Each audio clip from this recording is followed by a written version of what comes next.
Look at the Rome Mr. Peter Obi went to. Is it prayer that they used to build Rome? They collected taxes, sales taxes and the likes. You pay taxes? No, they collected taxes. You don't pay POI. You don't pay POI every month. You have to pay taxes. Do you know how much they remove from your deducted PE every that we all pay here? Hello everyone and welcome. Welcome back to Oba's Trending Gist. Today we are diving into a fascinating development that saw two prominent Nigerian figures in the heart of Rome, albeit for very different reasons. While one sought spiritual intervention for Nigeria's challenges, the other engaged in crucial diplomatic talk on security. This dual presence has sparked a lively debate back home about the path to national progress. Stick around as we break down these events and the powerful reactions they've generated. Sit back and take a watch. Well, we'll take our next story from Rome, where former presidential candidate of the Labour Party, Peter Obi, alongside his wife, Margaret Obi, met with His Holiness, Pope Leo XIV. Peter Obi said he traveled to Rome after a trip to the United States with the goal of praying for Nigeria's peace, unity, and renewal. Obi made the comments in a post on X, saying that he brought Nigeria's challenges before God during a spiritual pilgrimage. He wrote on X, and I'll read his post in part. He wrote, "At St. Peter's, we were privileged to be received in audience by His Holiness, Pope Leo XIV, to whom we humbly appealed for prayers for our beloved country, Nigeria. Along the way, we met several Nigerian pilgrims, men and women of faith, whose faces shone with quiet hope. Together, we renewed our trust in God's divine mercy and in the promise of a renewed and better Nigeria." Well, online reactions have been mixed, with some users noting that taking Nigeria's situation to God seems like the best option after exhausting all human efforts. However, observers highlighted Peter Obi's emphasis that faith should inspire action, with every citizen playing their part towards improving the state of the nation. And I'll take some reactions before I come to you, Vimbai. And this person wrote, "Truly, Nigeria's problem isn't that Nigerians haven't prayed enough, but it's more of not putting the interests of the country first. If we like, let's pray from now till 1 million years without doing the right thing for our country. Our country won't change. The election period will soon be here. Let's make the right call. Hashtag God bless Nigeria." Another ex-user wrote, "Whether I agree or not about taking Nigeria's matter to God, I think as a nation we must first take the matter into our own hands, because even the Bible said the violent ones take it by force. Until we do our part to take this nation from political vampires, looters, and thieves, God is not going to come down to help." And I think that is a valid point, Vimbai. But in the meantime, President Bola Ahmed Tinubu has arrived Rome, Italy, to participate in the Aqaba Process Heads of State and Government level meeting focused on West Africa's security crisis. The meeting, beginning October 14th, is a counter-terrorism initiative launched by King Abdullah II of Jordan in 2015 and co-chaired by Jordan and the Italian government.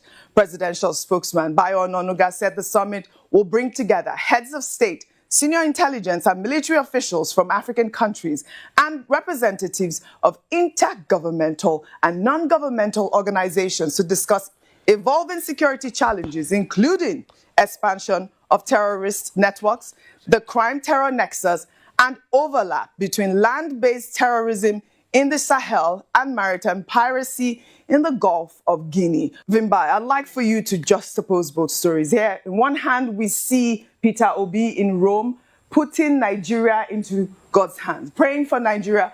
And then on the other hand, we see President Bola Ahmed Tinubu in Rome as well, engaging with the Italian government over terrorism, insecurity. All of these issues are brought in the front burner for you to discuss right now? It's a busy time in Rome, certainly. I'll come sit with you. Fantastic. So, I mean, it's a busy time in Rome.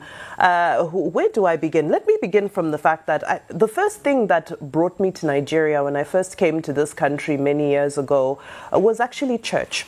I came here to attend a church, to attend some prayer services and so forth. And I bring this to the discussion because I want to highlight the fact that I don't think Nigeria has a shortage of prayers or a shortage of the presence of God. I don't think it's always honorable for people who want to go on pilgrimages and pray around the world where they feel closest to God and where they feel God can hear them the loudest. Absolutely fine. But here in Nigeria, we do not have a shortage of God. But the question is, when we preach about the Bible and all of these things, how many people are actually taking all of those lessons and, all of those scriptures that we are supposed to live by? How many people are living by them? So I think that in the case of, Mr. Peter Obi and his beautiful wife, I think it's a noble cause for them to embark on this journey. But I think Nigerians right now want to hear their proposed solutions as an opposition in waiting, if I may call it that. Political season has heated up and the questions continue to spring up. We're here talking about presidential clemency and pardons. We're talking about the screening of a new INEC chair. We're talking about movements happening with political permutations by the day. There's a lot of uncertainty with the economy. Insecurity, is biting. So as much as this is a noble trip and as a private citizen, he's fully entitled to do so, I think what Nigerians really want to hear from potential leaders right now are proposed solutions. Now, Peter Obi has been consistent in always, adding his voice of opposition, his voice of dissent to various things. But I think where it lacks is that people want to know critically, besides being able to point out where there may be some weaknesses in what the government is doing, what are the proposed solutions and what's the way forward? And I think it becomes concerning when our way forward is to take Nigeria to God, which is in itself not a bad thing. However, let's get some more sort of empirical ideas on the ground. Now, with the president in Rome as well discussing insecurity, I mean, we're going to continue discussing insecurity for as long as it's a regional issue.